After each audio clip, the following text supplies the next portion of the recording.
कि हाँ 70% से क्वेश्चन आएगा तो कोई माई का लाल नहीं है कि बोल दे कि तुम छोड़ दिए हो या मेरे से छूट जाए। तो छोड़ने की छूट माने ना, रात दिन पढ़ने का मतलब ही नहीं कि पढ़ते पढ़ते मर जाओ।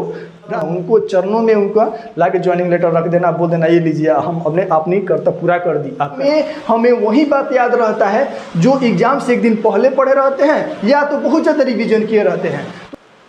हे गाइज, ग्रुप डी का एग्जाम 17 अगस्त से शुरू हो रहा है। मैं 45 दिन का स्ट्रेटजी लेकर आया हूं। इस स्ट्रेटजी का पालन कीजिए। मैं पर डे आपको एक टारगेट दूंगा, उस टारगेट को पूरा कीजिएगा तो 100% आपका रिजल्ट होगा। मैंने बहुत एनालिसिस किया और देखा कि इस टाइम जितना टाइम आपके पास बचा है उस टाइम में आपको कैसे तैयारी करना चाहिए, क्या क्या पढ़ना चाहिए। ये 45 दिन अगर आप सही से यूटिलाइज नहीं किए ना, रिजल्ट नहीं होगा। भले आप 3.5 साल पढ़े हो या कितना भी पढ़े हो, ये 45 दिन आपके लिए बहुत ही इंपॉर्टेंट है। तो आप हमारे चैनल के साथ जुड़ जाइए और पर डे एक टारगेट लीजिए। मैं पर डे आपको एक टारगेट दूंगा। पर डे एक एक सब्जेक्ट का मैं टॉपिक वाइज बताऊंगा कि क्या पढ़ना है, क्या इंपॉर्टेंट है। कहीं ना कहीं मैंने एग्जाम फाइट किया है तो मुझे इस बात का अच्छे से आइडिया है कि आपको इस समय क्या पढ़ना चाहिए। तो चलिए शुरू करते हैं। मैं 2 लोगों पर बात करूंगा। पहला, उनका जो सिलेबस कंप्लीट कर लिए हैं और ऑनलाइन टेस्ट में 70 से 65 मार्क्स ला रहे हैं, 50 प्लस ला रहे हैं। और दूसरा उनका जिनका सिलेबस अभी कंप्लीट नहीं है और फिर भी टेस्ट दे रहे हैं तो 40-45 मार्क्स आ रहा है। मैं दोनों पे बात करूंगा। 45 दिन का स्ट्रेटजी में पर डे आपको एक टारगेट दूंगा। तो चलिए शुरू करते हैं। देखिए दोस्त, अगर मैं पहले मैं उनसे बात करता हूं जिनका सिलेबस कंप्लीट है, उनको क्या करना चाहिए टाइम में। देखिए, अगर आपने अपना सिलेबस कंप्लीट कर लिया है तो अब आपको ज़्यादा से ज़्यादा रिवीजन करना है। 70% टाइम आपको रिवीजन में देना है। और वो रिवीजन कैसे करना है उसके बारे में भी मैं बताऊंगा। पर डे आपको 2 सेट लगाना है, मिनिमम आपको 2 set per day any how लगाना है। और उस सेट का एनालिसिस करना है, देखना है कि आप कहाँ गलती कर रहे हो, उस क्वेश्चन को अंडरलाइन करना है। अब आपको कोई भी पेड कोर्स या कोई भी ऑनलाइन कोर्स परचेज नहीं करना है। ये सब के चक्कर में मत पड़िए, कोई बुक मत खरीदिए। जो पढ़े हैं, जिनका सिलेबस कंप्लीट है, मैं उनकी बात करूँ। जो पढ़ लिए हैं उसको रिविजन कर लीजिए, क्योंकि अब इससे ज़्यादा आपको पढ़ेंगे तो कहीं ना कहीं आपको रिवीजन का टाइम नहीं मिलेगा। और एग्ज़ाम में हमें वही बात याद रहता है जो एग्ज़ाम से एक दिन पहले पढ़े रहते हैं या तो बहुत ज़्यादा रिवीजन किए रहते हैं। तो हमको बहुत ज़्यादा रिवीजन वाला ही याद रखना है। एग्ज़ाम से एक दिन पहले पढ़ के जाएंगे तो वो याद रहेगा नहीं, तो ज़्यादा रिवीजन वाला याद रहेगा। तो एग्ज़ाम से एक दिन पहले आप कितना पढ़ लेंगे। इसलिए आपको मैक्सिमम आपको 70% आपको रिवीजन करना है। और रिवीजन कैसे करना है उसका मैं वीडियो बनाऊंगा। पहले ध्यान से समझिए, 2 सेट बनाना है, 70% रिवीजन करना है। और रिवीजन ऐसे करना है कि टू द पॉइंट, एक एक पॉइंट आप जो रिवीजन कर रहे हैं उसको देखिए और ये देखिए, उसमें ये गेस कीजिए कि क्या ये पॉइंट मेरे को एग्जाम में डिस्टर्ब कर सकता है, क्या ये पॉइंट मेरे को एग्जाम में रोक सकता है सवाल बनाने से, क्या ये पॉइंट मेरे को एग्जाम में कंफ्यूज कर सकता है। उस पॉइंट को नोट डाउन कीजिए और हेडलाइट कर दीजिए। उसको हेडलाइट करने के बाद उस पर ध्यान दीजिए। दोस्त, अपनी कमियां को ढूंढेंगे ना, एक एक छोटी छोटी कमियों को ढूंढेंगे ना, तभी आप आगे बढ़ेंगे। अगर 60-65 मार्क्स आपका आ रहा है तो आप 35 जो मार्क्स नहीं आ रहा है, 35 उसको टारगेट कीजिए।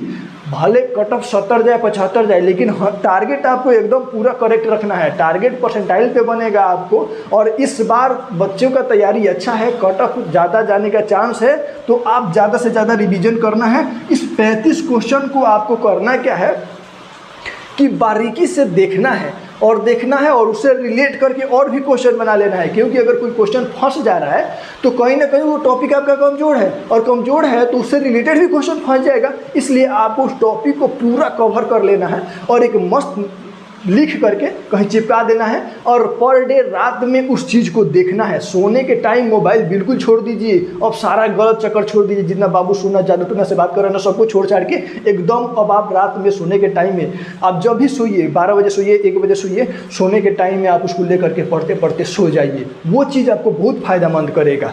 और टेस्ट का एनालिसिस करना है, इसको मैं अलग से वीडियो बना दूंगा। इस वीडियो को लंबा नहीं करूँगा। मुझे उन लोगों के भी बारे में बात करना है जो कम मार्क्स ला रहे हैं और उनका सिलेबस कंप्लीट नहीं है। तो उनसे मैं एक ही बात कहूँगा कि अगर आपका कम मार्क्स आ रहा है और सिलेबस कंप्लीट नहीं है तो आप ऑनलाइन टेस्ट देते रहिए। ऑनलाइन टेस्ट बिल्कुल मत छोड़िए, वो आपको बहुत कारगर साबित होगा। और सिलेबस जितना छूटा है ना, उस पर आप 40% फोकस कीजिए।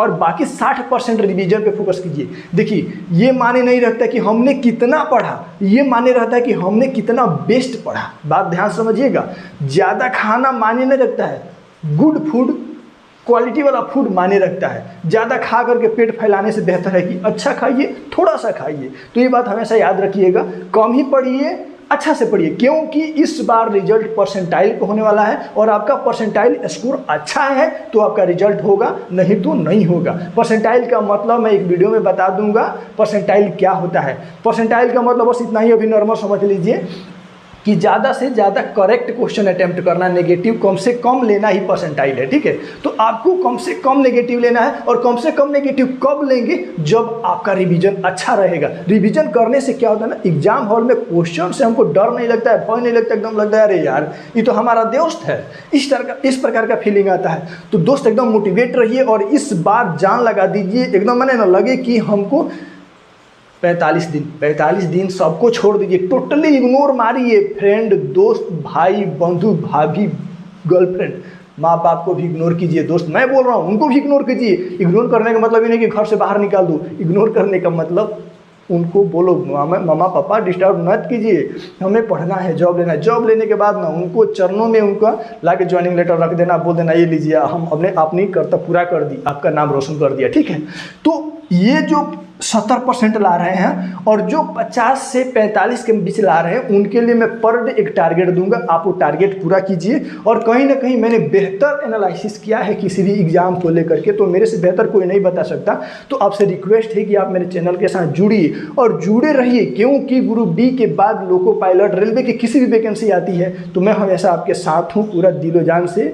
आप खुद अनुमान लगे कि मैं कितना ऑनेस्ट हूँ आपको लेकर के। ठीक है, पढ़ रहा हूँ मैं, प्रत्येक सब्जेक्ट वाइज आपको बताऊँगा। ठीक है, तो गाइज ये वक्त है आपको अपना मतलब ना एकदम जो भी नेगेटिविटी फैली है आपके बाहर, आपके सराउंडिंग जो भी नेगेटिविटी है उसको दूर कर दीजिए, एकदम मतलब ना मुक्त हो जाइए और एकदम इत्मीनान से एक रूम में बंद कर लीजिए। उस रूम में बंद करके ना रात दिन पढ़िए। माने ना रात दिन पढ़ने का मतलब ये नहीं कि पढ़ते पढ़ते मर जाओ, रात दिन पढ़ने का मतलब ये हुआ कि डिस्टर्ब मत होइए, इत्मीनान से कंसंट्रेशन के साथ पढ़िए, मैंने लगे कि फुली फोकस, नॉट डिस्टर्बेंस। और एक बात और, रिवीजन मोस्टली चीज़ है। आप 70% ही सिलेबस कंप्लीट कीजिए, 70% ही कंप्लीट कीजिए, लेकिन 70% का रिवीजन हमारे पास एकदम पकड़ होना चाहिए हमारे हाथ में कि हाँ 70% से क्वेश्चन आएगा तो कोई माई का लाल नहीं है कि बोल दे कि तुम छोड़ दिए हो या मेरे से छूट जाए। तो छोड़ने की छूट टेस्ट दीजिए। जिनका सिलेबस कंप्लीट नहीं हुआ वो जल्द से जल्द अपना सिलेबस कंप्लीट करें और ये मान के चले कि 17 अगस्त को ही पेपर है। देखिए बढ़े घटे डेट इधर उधर जाए वो बात अलग है, लेकिन एक टारगेट रखिए। आप प्रिपेयर रखोगे ना तो युद्ध कभी भी छिड़ सकता है। 17 अगस्त टेंटेटिव डेट है, लेकिन युद्ध कभी भी छिड़ सकता है। आप अपने आप को तैयार रखो, कब दुश्मन आप पे हमला कर दे कोई ठिकाना नहीं है। इसलिए अपने आप को ना समझो कि मैं शहीद होने के लिए तैयार हूँ, तैयारी कर लो। अब मुझे शहीद हो जाना है, शहीद होकर अमरत्व की प्राप्ति करनी है। दोस्त मिलते हैं नेक्स्ट वीडियो में पर डे टारगेट लेकर के। आपसे रिक्वेस्ट है कि मेरे चैनल को सब्सक्राइब कीजिए, मेरे साथ जुड़िए और इतना ऑनेस्टली अगर आपसे कोई जुड़ा है तो कहीं ना कहीं आपको उसका सपोर्ट करना चाहिए।